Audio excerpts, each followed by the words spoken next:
Bonjour. Bonjour, c'est tellement bon d'être avec vous en Suisse pour cette magnifique conférence de réveil. J'aurais souhaité être en personne avec vous. J'espère que dans les prochains mois, les choses vont s'ouvrir et je pourrai être avec vous. C'est tellement bon d'être avec vous à Oran, avec la vague de l'Évangile, centre de l'Évangile. Je crois que le Seigneur est en train de faire des choses magnifiques. C'est une joie de faire partie de votre vie, de ce grand ministère. Nous allons prier, demander au Seigneur d'entrer dans cette session. Nous allons procéder après. Père, merci pour ce que tu es en train de faire partout dans la nation magnifique de la Suisse. Tu es en train de réveiller les cœurs, de ramener les cœurs à la vie, à l'amour. Tu es en train de réveiller une nation à sa destinée et à son appel. Et j'entends l'Esprit de Dieu dire que vous êtes connus pour la beauté naturelle, mais vous êtes sur le point d'être connus pour une percée surnaturelle. Vous avez été connus pour différentes saisons.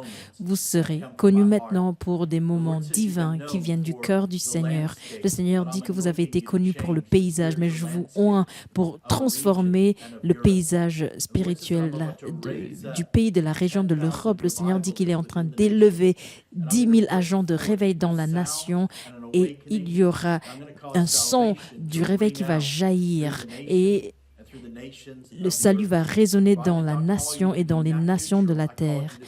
Je ne vous ai pas appelé à être neutre, mais plutôt surnaturel. Et c'est une saison dans laquelle il y aura beaucoup de choses vont bouger. Je vois l'Éternel avec les mains étendues. Il est en train d'emmener la sécurité et l'assurance. Il emmène une onction qui commence à porter le poids de la gloire qui descend sur vous. Et je sens que maintenant, il y aura plusieurs voix que le Seigneur va élever. Les voix seront entendues, des voix qui vont porter la voix de l'Éternel avec une onction prophétique à travers la nation comme jamais auparavant. Et je sens que maintenant, c'est une saison qui commence de saturation. Le Seigneur va vous saturer avec l'étonnement des merveilles, des miracles. Apprêtez-vous, je sens qu'il y a une onction apostolique qui vient sur l'Église en Suisse pour équiper, pour donner des capacités, pour lancer le prochain mouvement de Dieu. Et pas seulement en Suisse, pas seulement en Europe, mais partout dans les nations de la terre. Seigneur, je te dis merci maintenant pour ce transfert du prophétique et le transfert du réveil que tu es en train d'apporter et c'est en train de jaillir dans ce grand pays au nom de Jésus. Amen. Amen.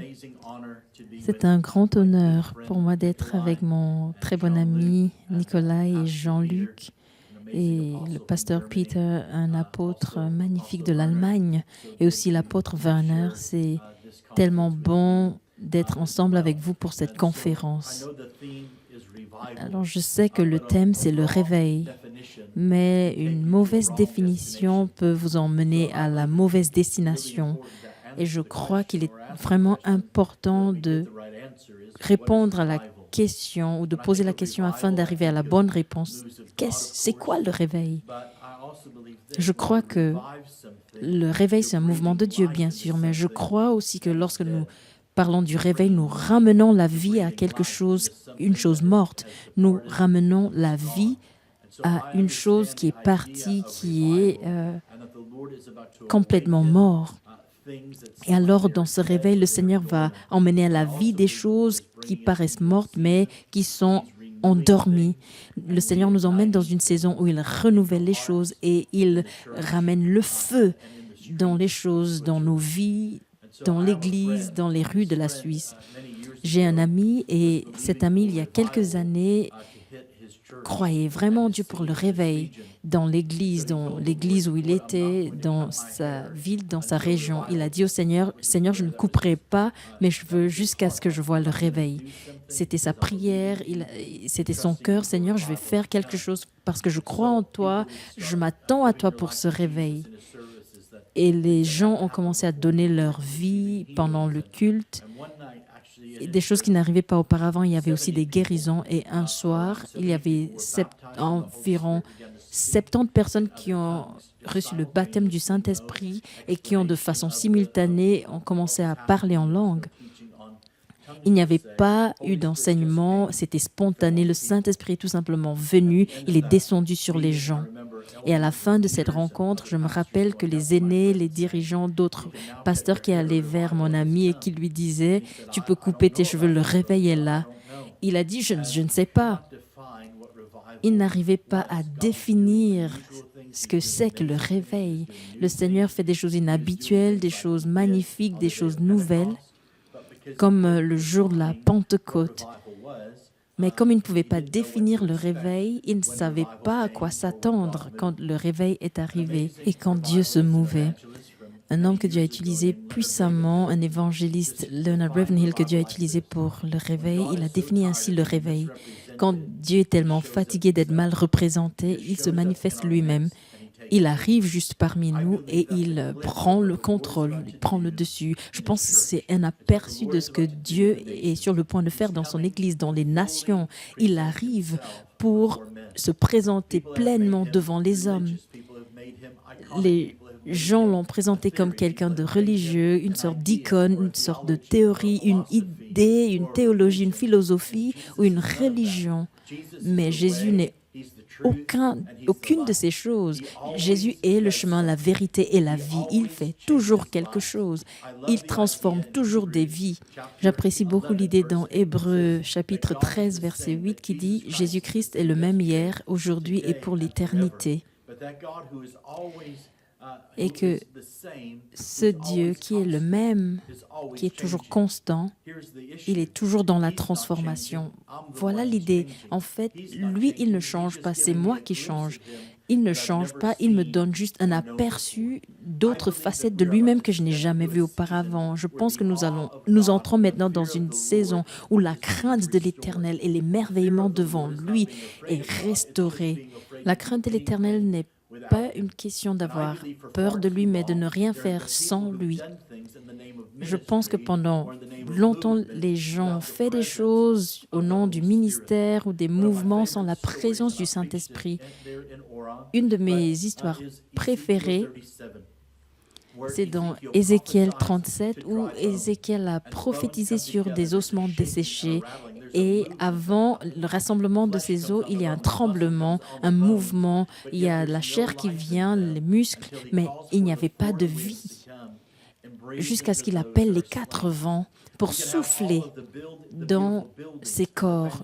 Nous pouvons avoir tous les beaux bâtiments luxueux avec le bon son, les lumières, les équipes de louange, l'enseignement. Nous pouvons avoir toutes ces choses, mais sans la présence et le souffle du Saint-Esprit, il n'y a aucune vie.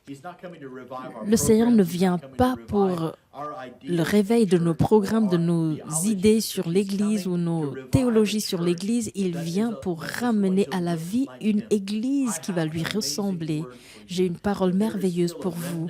Il y a encore un reste sur la terre, un reste qui ne s'est pas incliné devant des pensées religieuses. Il y a un reste qui croit que Dieu est qui il dit qu'il est. Il y a un reste qui se trouve ce matin, cet après-midi, ce soir à Oran, dans cette conférence, qui espère en Dieu, qui croit en Dieu pour que des choses qui n'ont jamais été faites avant se fassent, de faire des choses merveilleuses. Le réveil arrive à travers ce reste.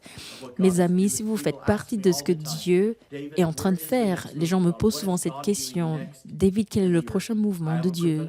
Qu'est-ce que Dieu va faire maintenant sur la terre? J'ai une parole prophétique pour vous maintenant. Doitez-vous vous-même. Vous êtes le prochain mouvement de Dieu. Vous êtes le prochain réveil. Vous êtes la prochaine guérison, le prochain miracle. Vous êtes la prochaine parole prophétique qui va s'accomplir et qui va être libérée. Vous êtes la prochaine prière exaucée. Il y a la réponse à la prière de quelqu'un qui est de l'autre côté de votre obéissance. La guérison de quelqu'un, la délivrance de quelqu'un se trouve de l'autre côté de votre pas de foi, et croyant que Dieu va faire ce qu'il dit qu'il va faire.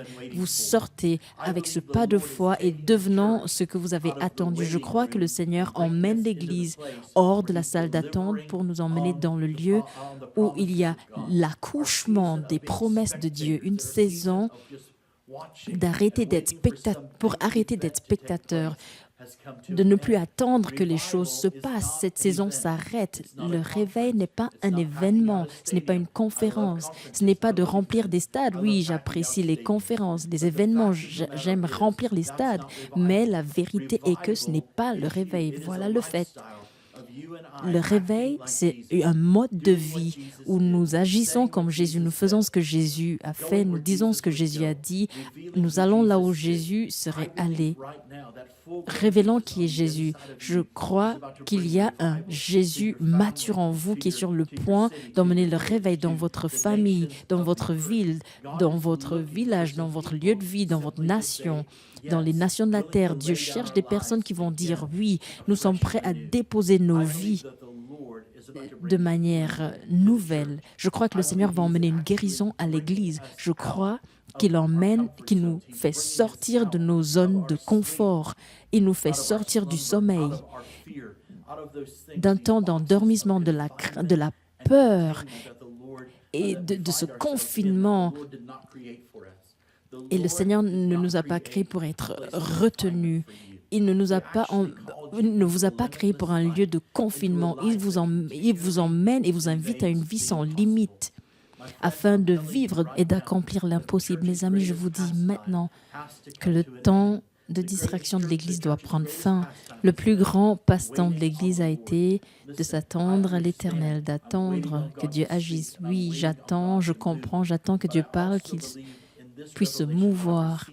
Mais je crois aussi dans cette révélation que j'ai reçue récemment que je n'attends pas que Dieu agisse, je dois attendre avec lui. Je dois attendre avec lui dans sa présence. Récemment, le Seigneur m'a demandé où je me trouvais. J'ai dit, Seigneur, je t'attends, je m'attends à toi. Il a dit, non, tu ne m'attends pas, tu dois attendre avec moi. Je suis plus dans la joie de voir ma parole s'accomplir plus que toi. Je suis plus enthousiasmé de voir les miracles dans ta vie plus que toi. Je suis plus dans la joie de voir ta destinée s'accomplir que toi. Je suis plus dans la joie de te voir marcher dans mes promesses et dans mes voies, dans ma puissance, plus que toi. Réfléchissez là-dessus pour un instant, qu'il y a une attente qui remplit la salle maintenant alors que vous suivez ceci. Il y a une attente que Dieu libère, qu'il nous communique aujourd'hui. Ce n'est pas tout simplement vos attentes, mes attentes, c'est l'attente du ciel. N'est-ce pas merveilleux que quand vous êtes né de nouveau, Dieu vous donne une mesure de la foi. Il nous donne la foi dont nous avons besoin pour croire en lui. Mais il y a encore autre chose dans 1 Corinthiens 12, dans la liste des dons spirituels. Il y a la parole de connaissance, la parole de sagesse, le discernement des esprits. Ce sont les dons de révélation. Ensuite, il y a les dons de puissance, les dons de guérison, dons de miracle, le don de foi. Le don de la foi, c'est un don de puissance parce que sans la foi, il est impossible de plaire à Dieu et de croire. Et partout où il y a la foi, nous allons voir le réveil, les guérisons, les gens qui sont ressuscités de la mort. Nous allons voir la protection divine et la provision divine. Je crois, mes amis, que le Seigneur est sur le point de libérer sur la nation de la Suisse, sur l'Église d'Europe, que Dieu est sur le point de libérer les dons, le don de la foi, pas simplement de croire sur ce que nous avons déjà vu, mais il est sur le point de déposer en vous le don de la foi pour voir, croire et lui faire confiance pour ce que vous n'avez jamais vu, expérimenté, entendu auparavant. Je pense qu'il est important de se préparer pour recevoir ce que Dieu nous a promis. C'est facile de se préparer pour ce qu'on a déjà vu ou vécu, mais c'est tellement difficile, ça demande la foi, de se préparer pour ce qu'on n'a jamais vu ou expérimenté. Et je crois que maintenant, le Seigneur est en train de ôter toutes les boîtes qui vous ont fermé, tout ce qui a essayé de vous retenir et tout ce qui a essayé de vous emmener à vous conformer à l'Église comme d'habitude. Il y a un réveil dans vos cœurs qui arrive maintenant. Dieu est en train de transformer votre appétit spirituel afin de ne pas être satisfait de ce que vous avez déjà connu. Il vous encourage et il vous emmène à entrer maintenant dans une chose nouvelle où il prépare une table pour ces choses que vous n'avez jamais vues ou vécues auparavant. Êtes-vous prêts? Je crois que c'est en train d'arriver. Ça va arriver dans les prochains jours, semaines, mois dans l'Église. Je suis reconnaissant pour le mouvement de Dieu qui est né en Suisse il y a 500 ans. Je suis heureux et je suis reconnaissant pour le renouveau qu'il y a eu depuis 25-30 ans, mais je vous dis qu'il y a quelque chose de bien plus grand sur l'horizon, quelque chose qui va au-delà de vos rêves les plus fous. Vous savez, le Seigneur cherche toujours des personnes qui sont prêtes à changer de perspective et je crois que maintenant, le Seigneur est déjà dans le processus de faire ce en quoi vous croyez que vous espérez depuis longtemps. Voilà la chose qui est étonnante pour moi et merveilleuse pour moi. Ça m'emmène dans une place de tension car le Seigneur il me dit quelque chose, il vous dit quelque chose et à nous tous en tant que corps. Et nous attendons quand est-ce que ça va arriver. Le Seigneur a parlé, les prophètes sont venus parler et toutes ces choses sont importantes. Mais ce que nous devons comprendre, c'est simplement ceci, que le Seigneur, dans les pensées et le cœur du Seigneur, dans le plan du Seigneur, dans le temps du Seigneur, tout ce qu'il a dit est déjà fait. Prenons un temps pour saisir cela. Ce que le Seigneur a dit à la création est déjà en train de se faire. Ce qu'il a dit au début de mon message, c'est déjà fait pour lui. Le processus est déjà enclenché. Et si vous et moi n'attendons pas, mais en fait, le Seigneur est en train de nous pousser pour qu'on rattrape cet écart avec ce qu'il est en train de faire. Ce qu'il a dit est déjà fait. Je ne voudrais pas vous emmener dans une sorte d'énigme ce matin, mais je vous dis tout simplement que lorsque Dieu a parlé dans Genèse 1, au verset 1, il est écrit « Au commencement, Dieu créa le ciel et la terre. La terre n'était que chaos et vide. Il y avait des ténèbres à la surface de l'abîme et l'Esprit de Dieu, le Saint-Esprit, planait au-dessus de l'eau, au-dessus des ténèbres. Dieu dit que la lumière soit. » Il a fallu combien de temps de ces paroles jusqu'à sa manifestation? Je ne pense pas qu'il a fallu 1 heure, 24 heures. Je ne pense pas qu'il a fallu 1 minute. Je pense que du moment où Dieu a parlé, que la lumière soit, cela a été accompli. C'était déjà fait. Voilà ce que je vous dis maintenant, que vous et moi sommes sur le point de rattraper le décalage entre nous et ce que Dieu a dit, de rattraper cet écart. Et nous sommes les pionniers, nous allons pousser et ouvrir les portes vers l'avenir. Voilà quelle a été la difficulté durant les derniers 19-20 mois. Voilà ce que je crois réellement. Le plus grand combat durant les 20 derniers mois à peu près, nous avons parlé des problèmes, de la pandémie, de la peur, de tous ces symptômes. Mais je pense qu'il est temps d'arrêter de parler de la peur et il est temps de parler de l'avenir. Je crois que le Seigneur est en train de oindre plusieurs d'entre vous dans la salle maintenant, pour le réveil maintenant, les réveils pour l'avenir. Et le Seigneur est en train de sur le point de mettre des paroles pour l'avenir dans vos bouches. Il est le Dieu qui nous donne une espérance et un avenir. Jérémie 29, 11, il dit « Je connais les plans, les projets que j'ai pour vous, pour vous donner une espérance et un avenir, pour vous faire prospérer, pas vous faire du mal, pas pour le mal. » Quelle prophétie merveilleuse, quelle parole merveilleuse pour nous donner une espérance et un avenir. Je crois que alors que nous embrassons, nous recevons cette saison, nous entrons dans cette saison de réveil, que le Seigneur met une marque, il guérit notre espérance, pas juste pour demain, pas juste pour mes finances, pas seulement pour ma famille, mais en fait, il libère l'espérance pour une Église glorieuse sur la terre. Mes amis, Jésus est en train de venir pour une Église glorieuse, sans rides, sans taches. En dehors de ce magnifique réveil sur la terre, il prépare son épouse. J'ai eu le privilège d'être avec des personnes qui ont démarré, que Dieu a utilisé pour démarrer des mouvements de réveil. J'ai été avec des personnes qui ont expérimenté, vécu différents mouvements de Dieu, à Toronto par exemple, à Lakeland, à Pensacola, là où j'ai vécu pendant 20 ans. Et pour chaque mouvement de Dieu, il y a cette tonalité souveraine, des aspects caractéristiques souverains. Je pense qu'il est important de le comprendre. Ça arrive de manière variée dans différents endroits. L'onction de Toronto était vraiment à propos du cœur du Père. qui a été révélé, libéré, restauré à l'Église. Un renouveau dans l'Église, de ramener l'Église à son premier amour. Le Seigneur est en train de guérir des cœurs. Et je pense que c'est vraiment important de saisir cela à Lakeland. Il y avait des miracles, des signes, des merveilles. Et cela nous a montré certaines choses que l'homme ne doit pas interférer ou mettre sa main dans ce que Dieu est en train de faire. La chose qui est belle à propos de Dieu est qu'il est saint. La chose merveilleuse à propos de ce Dieu est qu'il est saint. Et notre Dieu si saint confie entre les mains imparfaites de l'homme son trésor si merveilleux.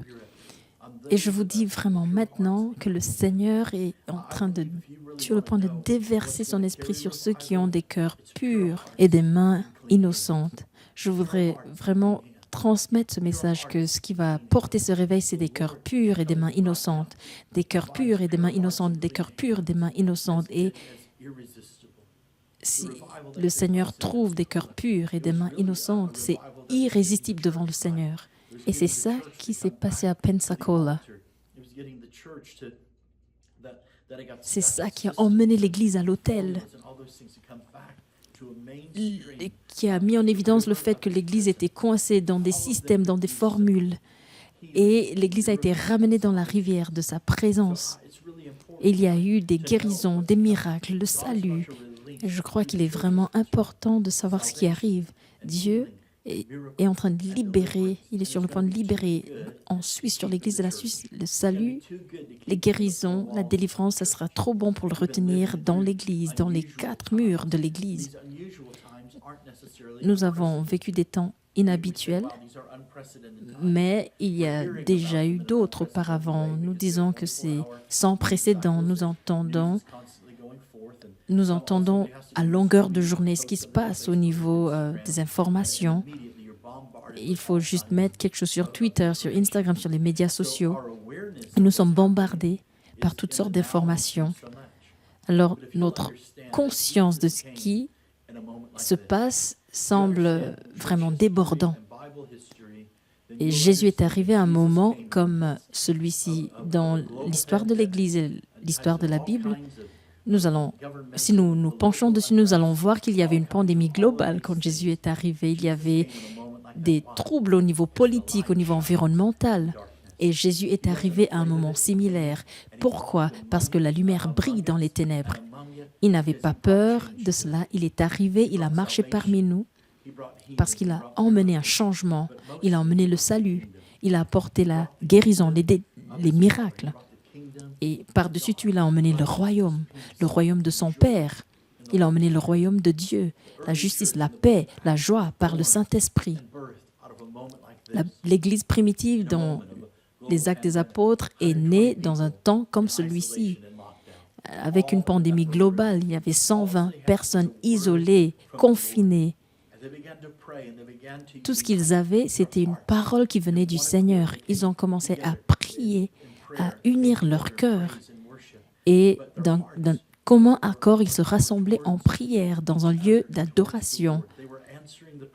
Et leur cœur était tourné les uns vers les autres et vers le Seigneur, vers le ciel. Et selon la prière de Jésus, Seigneur, unis-les comme toi et moi, nous sommes un. Ils ne regardaient pas les différentes dénominations, les catholiques, le judaïsme, le mouvement baptiste. Leur désir, c'était de rentrer dans le modèle de ce que Dieu voulait. Il voulait répondre, exaucer la prière de Jésus. Père, unis-les comme toi et moi, nous sommes un. Il voulait accomplir les paroles de Jésus. Et il devait aller partout parmi les nations pour faire des nations les disciples.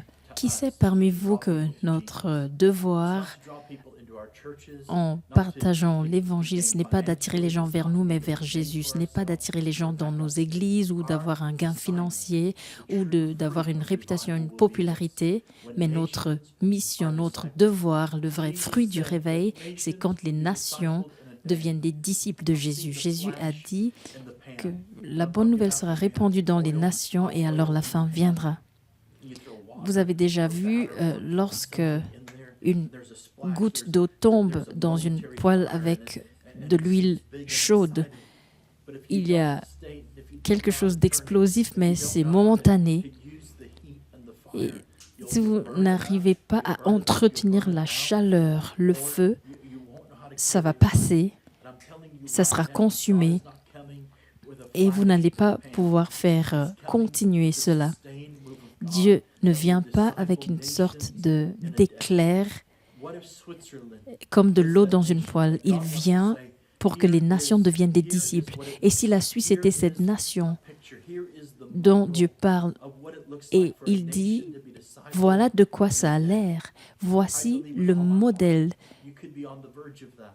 de ce que ça veut dire qu'une nation devienne disciple en un jour. Je pense que nous sommes sur le point de vivre cela d'une manière prophétique, je le perçois.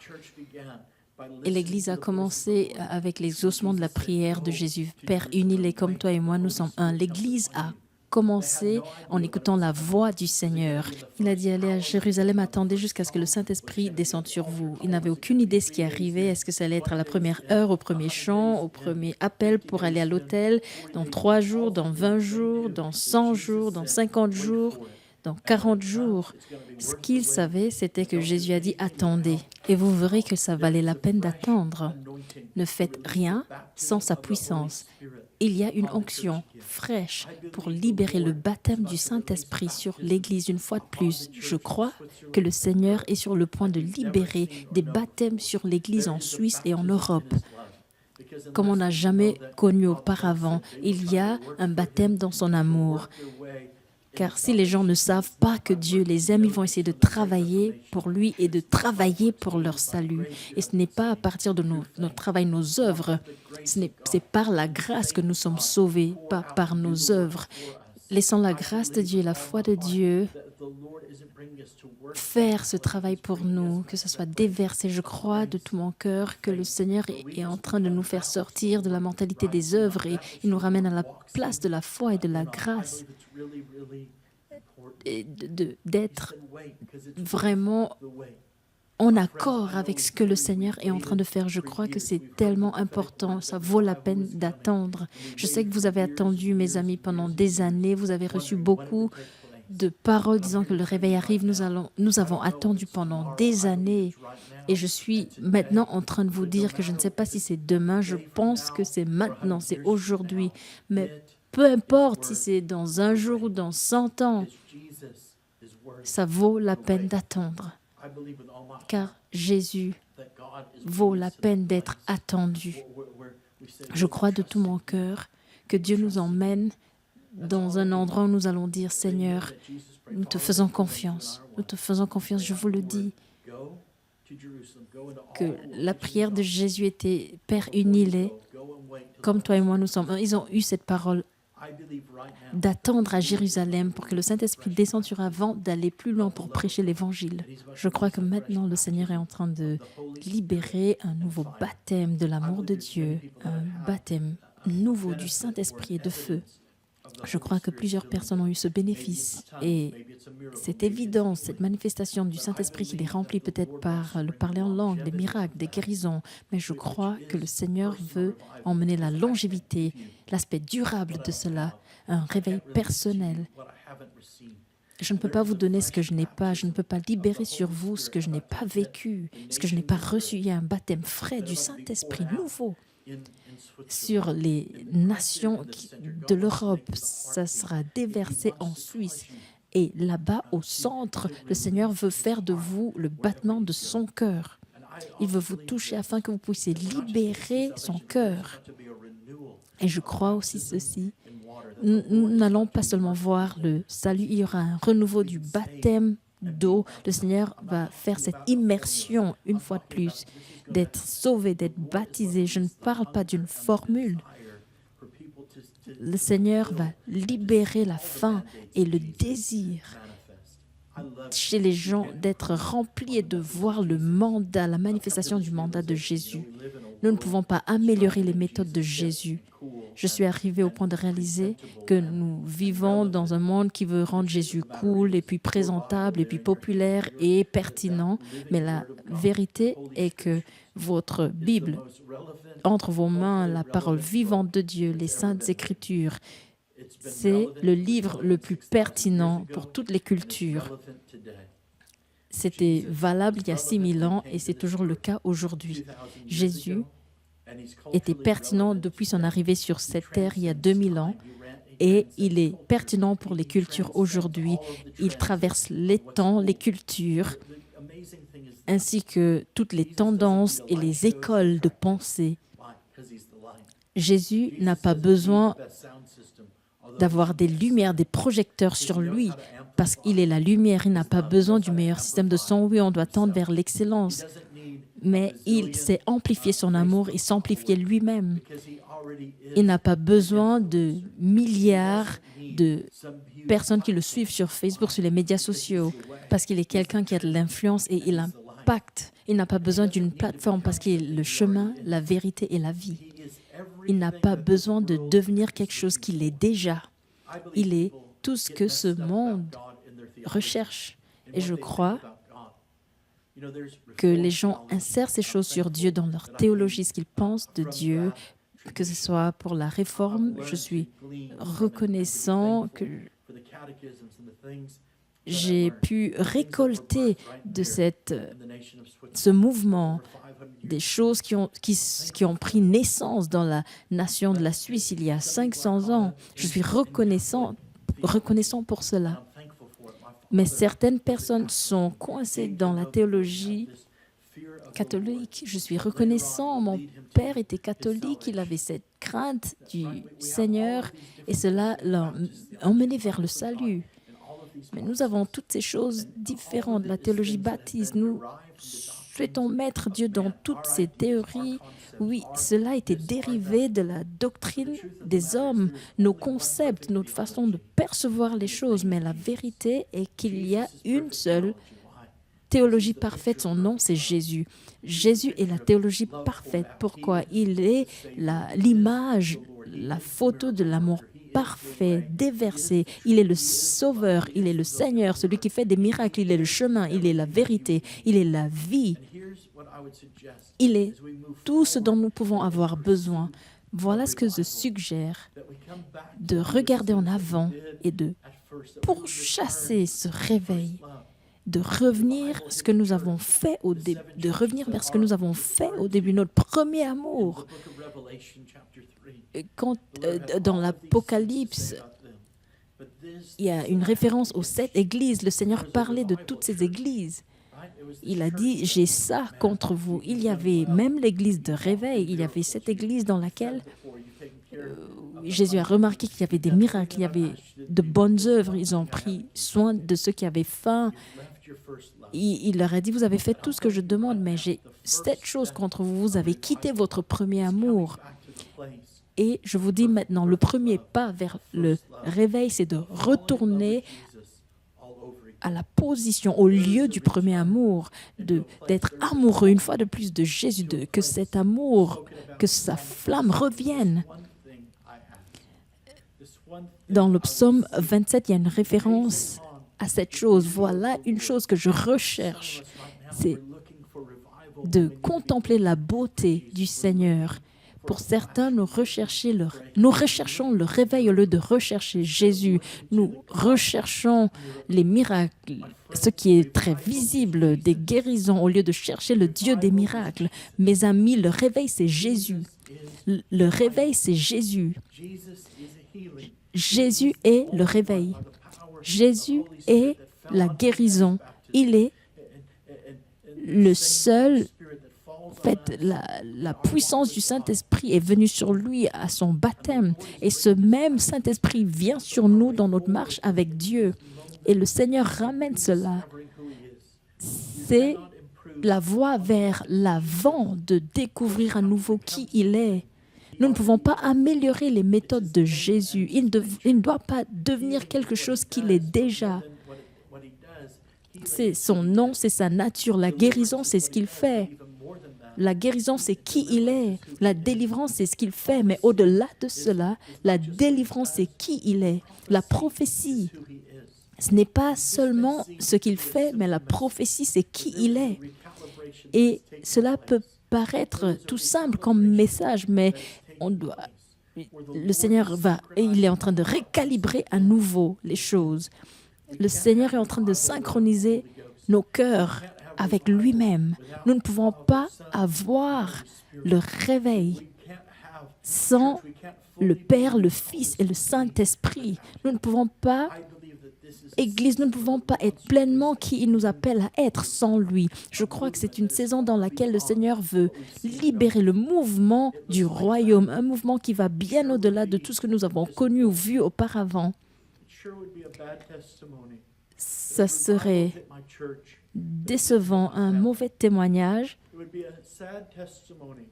si le réveil touche mon Église mais ne touche pas ma famille. Ça serait un témoignage triste. Si le réveil se passe partout où je vais, dans les avions, dans toutes les rues où je passe, et ça ne touche pas à mon fils, à ma fille, si ça ne touche pas à mon épouse, et ça touche les autres, mais ça ne touche pas à ma famille. Vous savez, mes amis, j'ai une parole prophétique pour vous. Le Seigneur est sur le point de se mouvoir, de déverser son esprit dans votre maison. Depuis votre maison, ça va toucher votre voisinage, votre village. Ça va aller dans les rues. Ça va aller dans les villes, le centre, dans les églises, les lieux de rassemblement, là où toutes les rivières viennent dans l'océan. Nous rassemblons avec toutes les expressions variées et les différentes manifestations. Et nous allons célébrer tout cela et nous repartons vers l'extérieur pour libérer une fois de plus à d'autres villages, à d'autres nations, en gardant ce feu, cette flamme dans nos propres maisons. Je ne sais pas à qui je parle aujourd'hui, mais je prie maintenant au nom de Jésus que l'Esprit de Dieu tombe sur vous, descende sur vous. Je sais qu'il y a certaines femmes, des épouses, des mamans merveilleuses, et vous êtes dans la maison de Dieu, vous êtes à l'église aujourd'hui. Vous dites, je veux le réveil, je veux le réveil. Et c'est noble, c'est ce pourquoi vous avez prié. Et vous vous êtes battu pour cela dans votre famille, pour votre mari. Vous vous êtes battu pour que cela arrive sur vos fils, vos filles. Et il y a une signification pour votre présence aujourd'hui. Le Seigneur voit le désir de votre cœur. Et le réveil va toucher l'Église, mais aussi cela va vous toucher votre maison. Il y a un homme de Dieu. Là, aujourd'hui, vous suivez et vous êtes en train de dire, je suis sorti de cette tradition. Je crois que j'ai été rempli du Saint-Esprit. Ma famille s'est moquée de moi. Mais je sais cette chose. J'ai touché à quelque chose que je n'ai jamais vécu auparavant. Et je crois et j'espère que Dieu va se mouvoir comme ça dans ma famille. J'ai une parole prophétique pour vous. Dieu va honorer votre foi. Il va honorer votre sacrifice. Il va honorer le fait que, alors que tout le monde se moquait de vous et rigolait, vous avez persévéré. Je crois que le réveil vient, et peut-être que je ne suis pas dans les formules, mais dans la vie, mais je crois une chose, qu'il y a une formule pour le réveil. Si vous pouvez saisir cette dernière partie, je crois que le réveil va jaillir en chaque personne. 1 Corinthiens 14, verset 1. Recherchez l'amour. Recherchez l'amour. Aspirez aussi aux dons spirituels. Recherchez l'amour. Aspirez aussi aux dons spirituels. Ne recherchez pas le réveil. Ne recherchez pas les dons spirituels. Ne recherchez pas la prophétie, les guérisons, les miracles. Recherchez l'amour. Le réveil commence avec la recherche de Dieu. Quand vous pourchassez, vous recherchez Dieu. Je vous le dis alors que je suis assis ici, que le Dieu du réveil, il vous cherche, il est en train d'animer, de ramener à la vie quelque chose en vous, d'amener une flamme en vous. Et Jésus est le réveil. Jésus est le réveil en vous. De quoi a l'air le réveil? C'est quand l'amour parfait banni la crainte.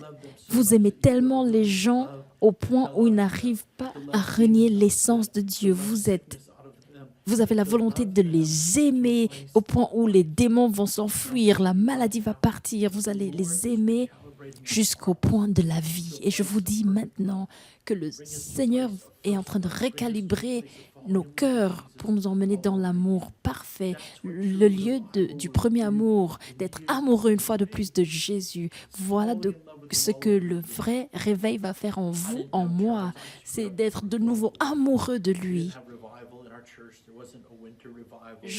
J'ai grandi comme garçon de la Réforme.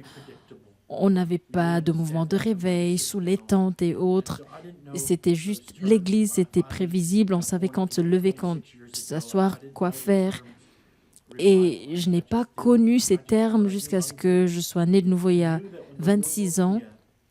Mais je savais qu'il y avait une fin, j'étais assoiffée. Quand le Seigneur m'a réveillée du suicide, de l'endormissement en janvier, le 17 janvier 1997, j'avais une faim en moi que je n'avais jamais vécue auparavant. J'avais une faim, j'étais assoiffée de sa présence de Dieu. Je savais qu'il y avait plus. J'ai commencé à prier une prière dangereuse. J'ai prié comme ça, Seigneur, je veux tout ce que tu as pour moi. Mais vous savez, je ne comprenais pas tout. Mon premier dimanche après le salut, j'allais à l'église. 8 églises différentes et 8 expressions différentes. Je recherchais Dieu, j'ai rencontré Dieu, j'étais remplie du Saint-Esprit. Je me suis engagée dans ce qu'on appelle la culture du déversement du réveil. J'étais souvent le premier arrivé et le dernier à partir. Je ne voulais jamais quitter l'église. Je ne voulais jamais quitter la présence de Dieu. Je voulais être le dernier sur place, car je savais dans mon cœur que si j'attendais, il allait revenir, comme il avait fait auparavant, et même d'une manière que je ne connaissais pas. D'autres personnes partaient, et puis on était juste quelques-uns, on aspirait vraiment qu'il allait encore se manifester, qu'il y ait les guérisons, que les vies soient transformées, qu'il y ait la puissance du Saint-Esprit. Des personnes partaient vers leur maison et on restait, on était quelques-uns à rester et à dire qu'il y a sûrement plus, il y a sûrement plus. Et mes amis, je crois que le mouvement de Dieu a été enclenché par ces cris, ces pleurs en disant « Seigneur, nous voulons plus de toi ». J'aime ces chants. Tu es tout ce que je veux, tout ce dont j'ai jamais eu besoin. J'aime ces chants de réveil. Je crois que les derniers mouvements de Dieu ont été enclenchés par le cri pour plus. Et ce mouvement de Dieu commence avec un cri. Je n'ai pas besoin de plus de lui, j'ai besoin de tout de lui dans ma vie. Qu'il ait toutes mes pensées, tout mon être, tout, chaque toucher, qu'il devienne tout pour moi.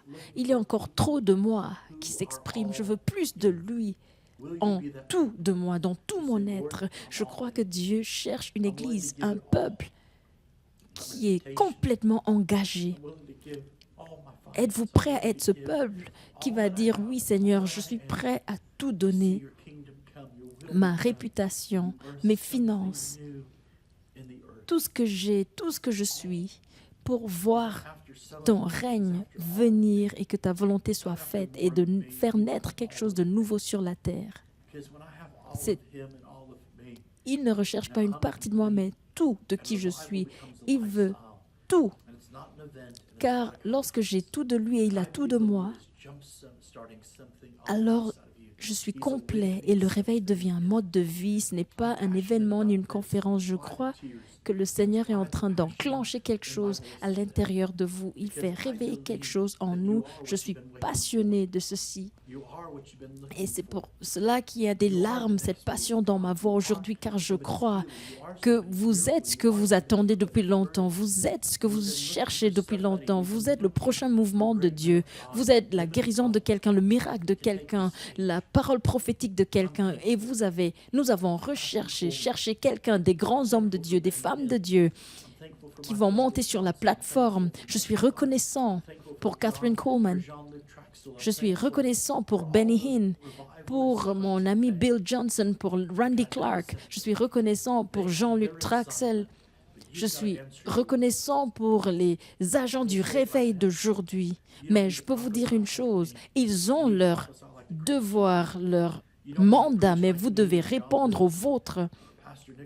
Maintenant, vous devez prophétiser pas comme moi, mais comme le Christ en vous. Vous ne devez pas prêcher comme moi ou Jean-Luc, ou le pasteur Nicolai ou l'apôtre Werner. Vous avez besoin de découvrir le Christ en vous. Voilà où naît ce réveil. Et l'authenticité est une représentation authentique de qui est Jésus. Je ne peux pas vous donner mon onction, je l'utilise encore, je peux vous aider à activer votre onction et Dieu vient pour vous équiper et activer quelque chose en vous. Je me demande si aujourd'hui, nous pouvons choisir de ne pas juste regarder, mais devenir. Pas juste de regarder et attendre que quelque chose arrive, mais je vais entrer dans ce jour en sachant qu'aujourd'hui, c'est le jour du salut, qu'aujourd'hui, c'est le jour que j'ai aujourd'hui pour emmener le réveil dans ma famille, dans mon lieu de travail, dans mon école, dans ma maison, dans mon village, parmi mes amis. Et ce que vous portez, vous permettez au don de l'esprit de couler, mais que le fruit de l'esprit se manifeste dans votre vie. Moi, mes amis, je crois que vous êtes sur le point de voir pas simplement la naissance d'un réveil, mais un réveil qui sera maintenu. Je crois que c'est un mouvement souverain de Dieu qui vient et nous ne pouvons même pas tenir debout, nous tombons sous sa puissance, sa présence. C'est comme quand Salomon a dédié le temple. Les prêtres ne pouvaient pas servir car la gloire de Dieu était épaisse. Il y a des moments avec des mouvements souverains de Dieu, des mouvements désignés par Dieu. Ce week-end, c'est un mouvement désigné par Dieu. Nous croyons, nous nous battons, nous recherchons ce réveil, nous poursuivons, nous pourchassons ce réveil, nous parlons de ce réveil, nous soufflons sur ces flammes de réveil. Et le cri de mon cœur, c'est que Dieu vienne de manière souveraine et qu'il souffle sur ce que nous sommes en train de faire. Nous disons, Dieu, nous allons chercher ta face car nous croyons que le réveil va venir. En Suisse, à Oran et à Lausanne et à Genève et jusqu'aux extrémités de la terre, à partir de nous, mes seigneurs, que cela commence en moi, que cela commence ici même. Je crois que vous avez remarqué l'horloge au-dessus de mon épaule gauche.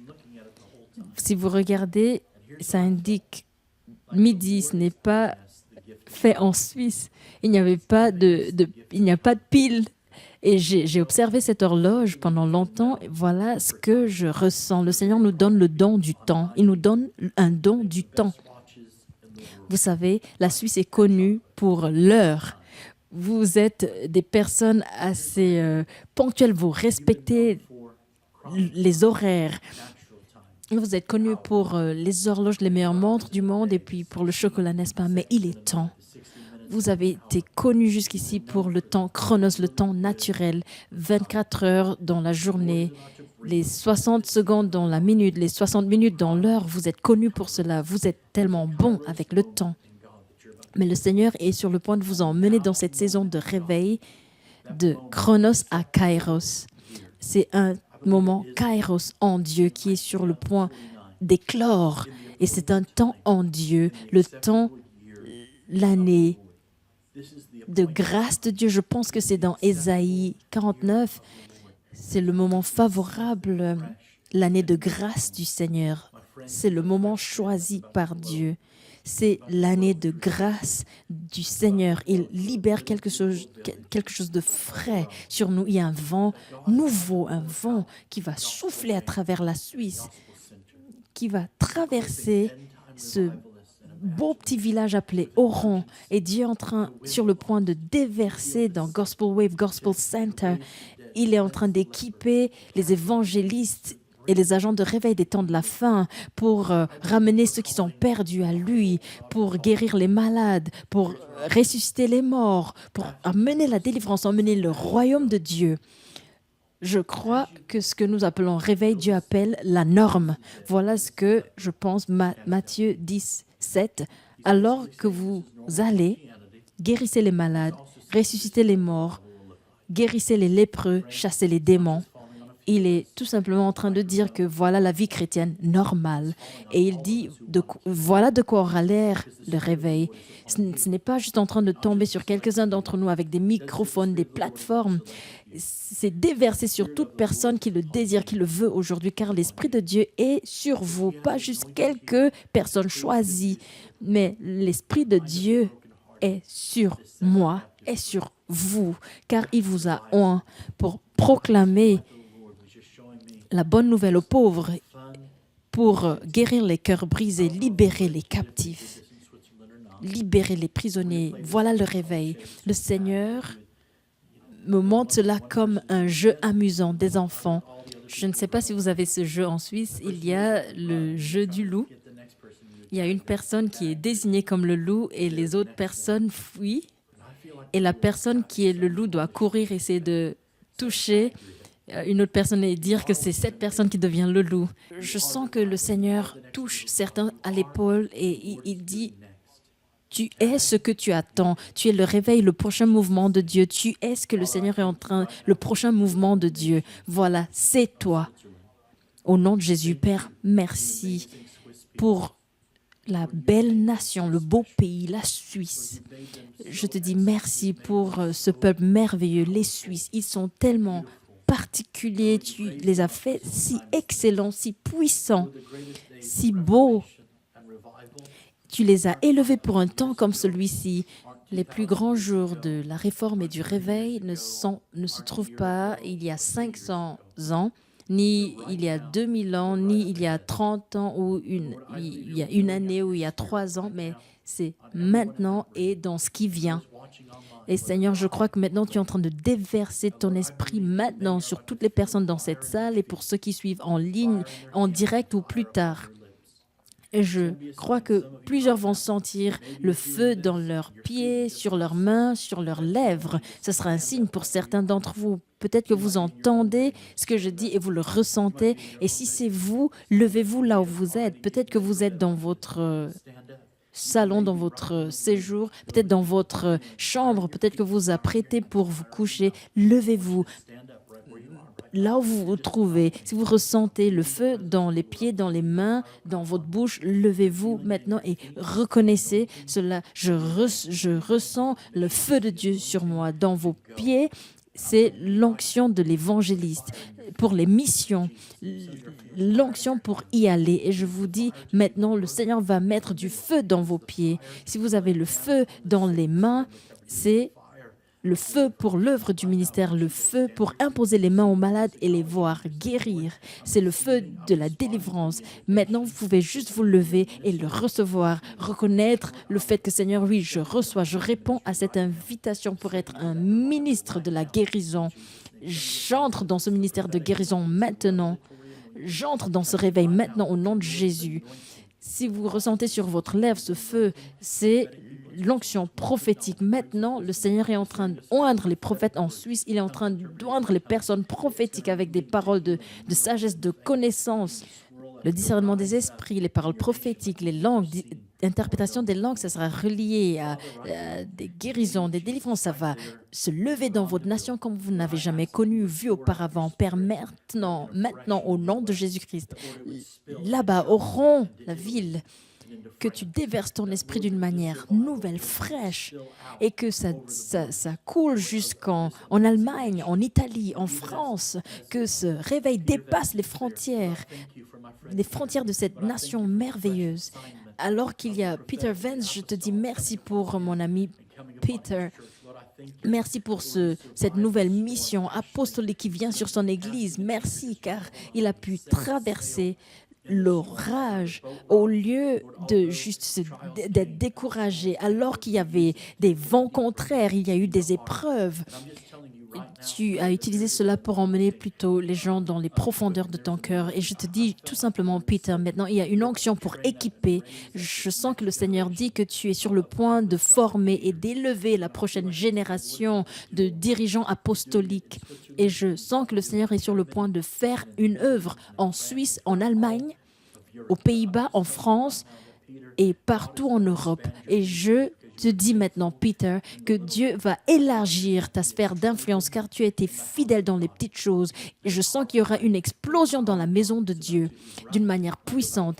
Et la puissance de Dieu va faire une éruption comme un volcan dans le ministère. Seigneur, merci pour le pasteur Nicolai. Merci, Seigneur, pour l'onction sur sa vie. Nicolai, le Seigneur est sur le point d'élever le volume de ta voix, pas physiquement, mais il va élever la vibration de sa voix à travers toi dans ce lieu. Le Seigneur est sur le point de secouer certaines choses. Il va faire tomber certaines choses qui te retenaient. Et il va venir il va t'inonder au nom de Jésus. Seigneur, merci pour cette conférence merveilleuse. Seigneur, merci. Et de l'autre côté de cet écran, dans l'auditoire, dans le sanctuaire, ceux qui suivent en ligne, voilà de quoi a l'air le réveil. Vous voulez savoir de quoi a l'air le réveil, allez vous mirer. Et vous pouvez vous doiter car c'est vous.